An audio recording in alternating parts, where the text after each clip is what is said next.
বিসমিল্লাহির রহমানির রহিম। আসসালামু আলাইকুম। কাতার সোজা করা সম্পর্কিত কিছু কিছু হাদিস। 1193, নামাজের জন্য সারিবদ্ধ হও, কাঁধের সাথে কাঁধ মেলাও, দুজনের মধ্যে যেন কোনো দূরত্ব না থাকে। শয়তানের জন্যে দুজনের মাঝখানে কোনো ফাঁকা জায়গা রেখো না। যখন কেউ কাঁধের সাথে কাঁধ লাগিয়ে সারি ঠিক করে দাঁড়ায়, আল্লাহ তাকে রহমতের সাথে সংযুক্ত রাখেন। আর যে ব্যক্তি সারি থেকে বিযুক্ত হয়, আল্লাহ তাকে রহমত থেকে বিযুক্ত করেন। আবদুল্লাহ ইবনে ওমর রাদিয়াল্লাহু তাআলা আনহু কর্তৃক বর্ণিত আবু দাউদ শরীফের একটি হাদিস।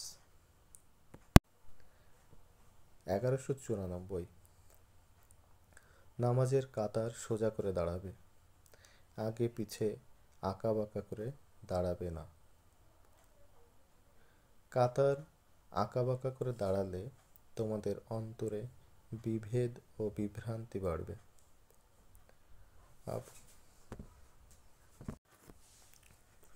1194, নামাজে কাতার সোজা করে দাঁড়াবে, আগে পিছে আঁকাবাঁকা করে দাঁড়াবে না। কাতার আঁকাবাঁকা করে দাঁড়ালে তোমাদের অন্তরে বিভেদ ও বিভ্রান্তি বাড়তে পারে।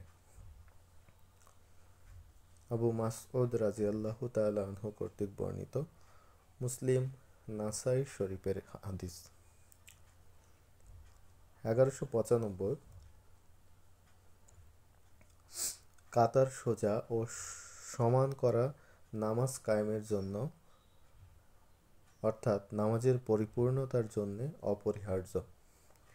আনাস ইবনে মালিক রাদিয়াল্লাহু তাআলা আনহু কর্তৃক বর্ণিত বুখারী মুসলিম শরীফের হাদিস। 1196, জামাতে নামাজের ক্ষেত্রে প্রথম সারি পূর্ণ করো, তারপর পরবর্তী সারি। ঘাটতি যদি কিছু থাকে তবে তা থাকবে শেষ সারিতে। আনাস ইবনে মালিক রাদিয়াল্লাহু তাআলা আনহু কর্তৃক বর্ণিত আবু দাউদ শরীফের একটি হাদিস।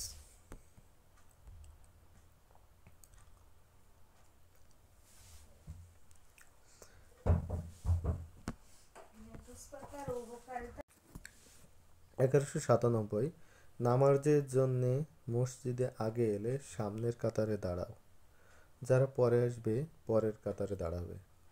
আগে এসে পেছনে বসার অভ্যাস সৃষ্টি করো না। যদি কোনো ব্যক্তি বা জনগোষ্ঠী আগে এসে পেছনে বসতে অভ্যস্ত হয়ে যায়, তখন আল্লাহ তাদেরকে পেছনেই ফেলে রাখেন। আবু সাঈদ খুদরি রাদিয়াল্লাহু তাআলা আনহু কর্তৃক বর্ণিত মুসলিম শরীফের একটি হাদিস। আমিন।